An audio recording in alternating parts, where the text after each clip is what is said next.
We are gathered here today at this memorial site and memorial sites all across America to remember that we are one nation under one flag.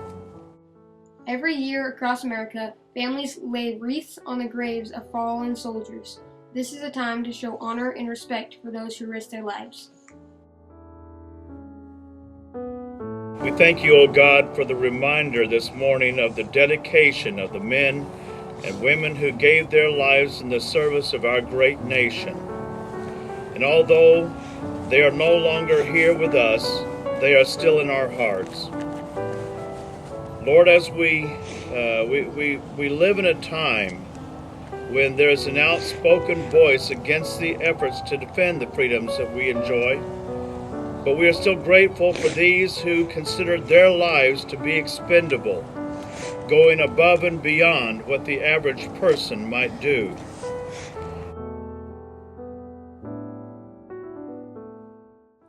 We had the privilege to talk to the parents of Brian Bradshaw to receive a little more information about their son.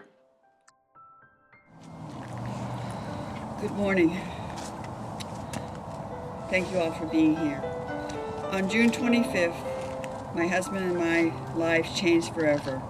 I was notified that my son, First Lieutenant Brian Bradshaw, had been killed by an IED in eastern Afghanistan.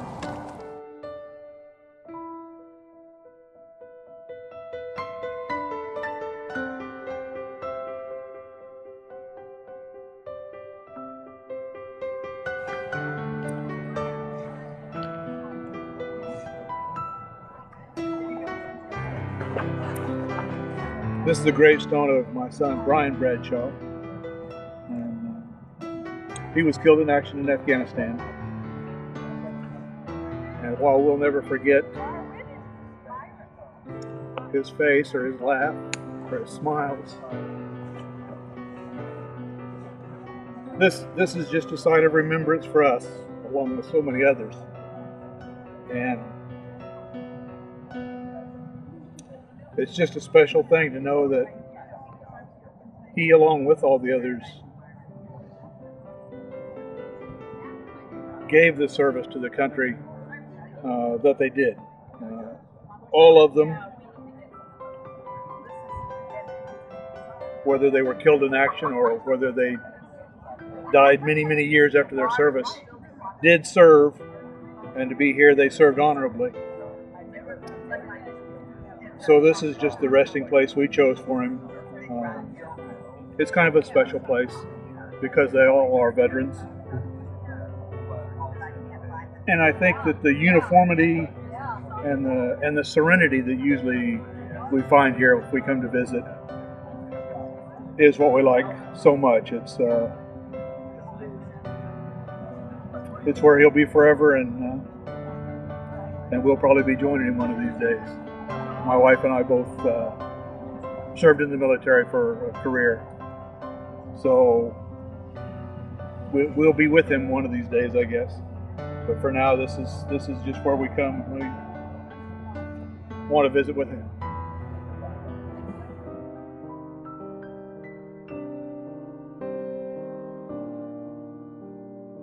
Growing up, he was an easy kid to deal with, and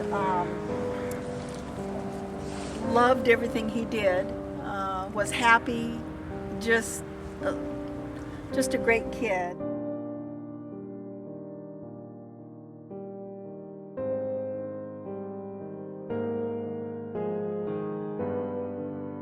Everybody knows that. Our goal, I think, to honor Tom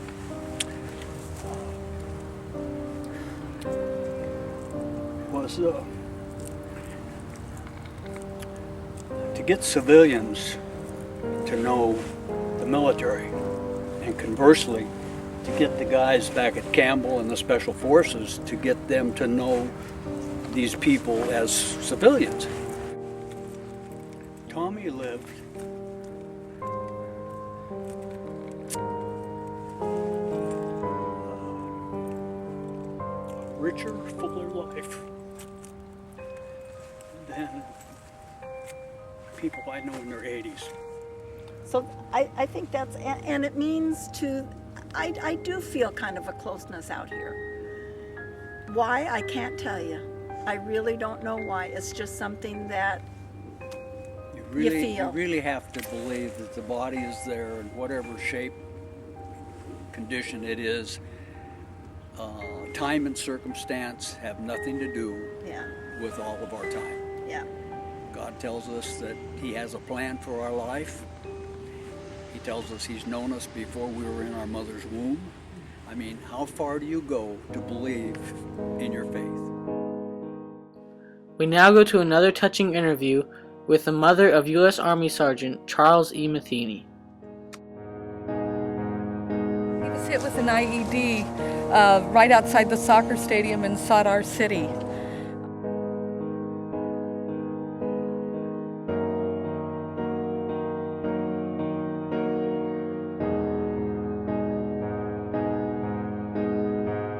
It's, you know, my son lays under there.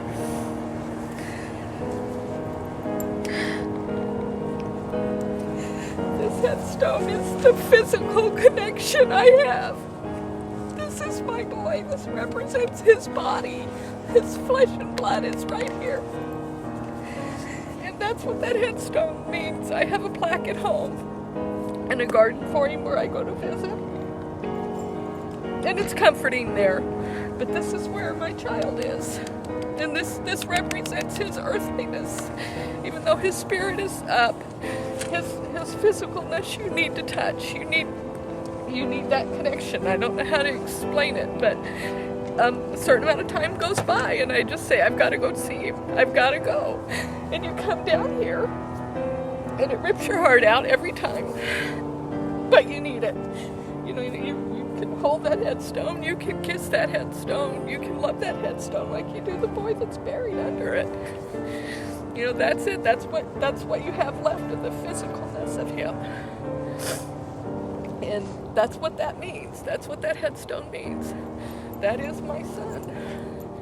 You can drive through here and not understand. But there's a lot of veterans that drive through and every one of them get it.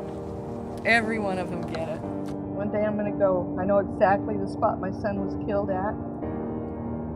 And I'm going to go. And I'm going to stand there. One day.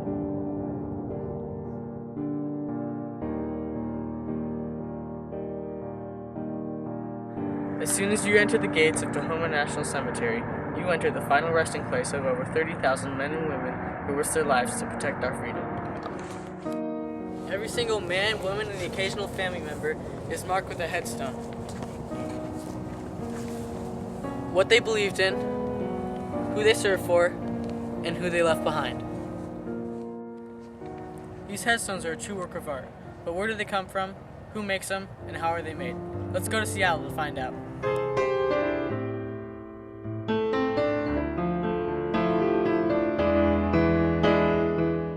We're going to a place called Acquiring Monuments in Seattle. The process you're about to see is very interesting. The process starts in the office where a computer tells a series of blades how to create a stencil. The stencil is then brought to the production line where it is 3M glued onto the headstones. But the rock doesn't come from around here. This comes from Georgia, back east, and they do all the cutting and stuff, the place we can get it from. They just ship it to us, like that on the pallet. And it also has to meet special requirements. It has to be a certain kind of density and color for the government to be satisfied with it.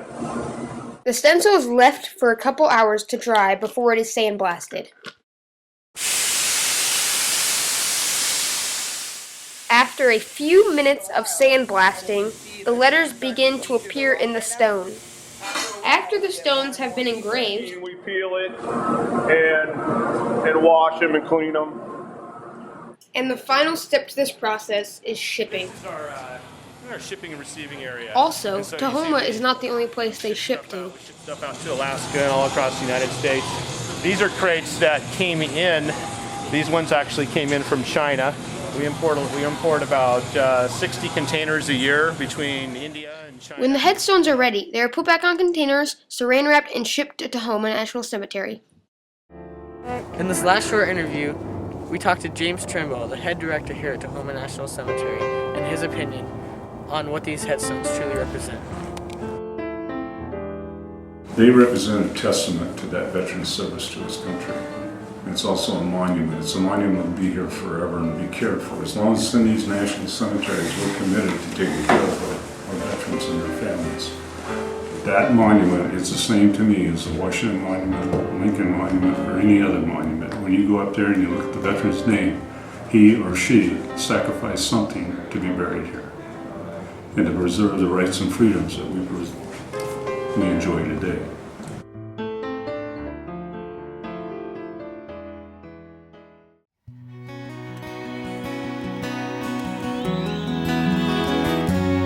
If you're reading this, and my mama's sitting there, looks like I only got a one-way ticket over here. I sure wish I could give you one more kiss. And war was just a game we played when we were kids. Well, I'm laying down my gun, hanging up my boots. I'm up here with God and we're both watching over you. So lay me down in that open field out on the edge of town. And know my soul is where my mama always prayed that it would go.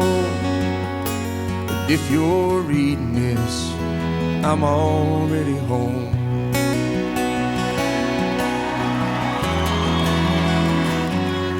If you're reading this, halfway around the world, I won't be there to see the birth of our little girl. I hope she looks like you. I hope she fights like me and stands up for the innocent and the weak. I'm laying down my gun, I'm hanging up my boots. Tell Dad I don't regret that I followed in his shoes. So lay me down in that open field out on the edge of town. And know my soul is where my mom always prayed that it would go. If you're reading this, I'm already home.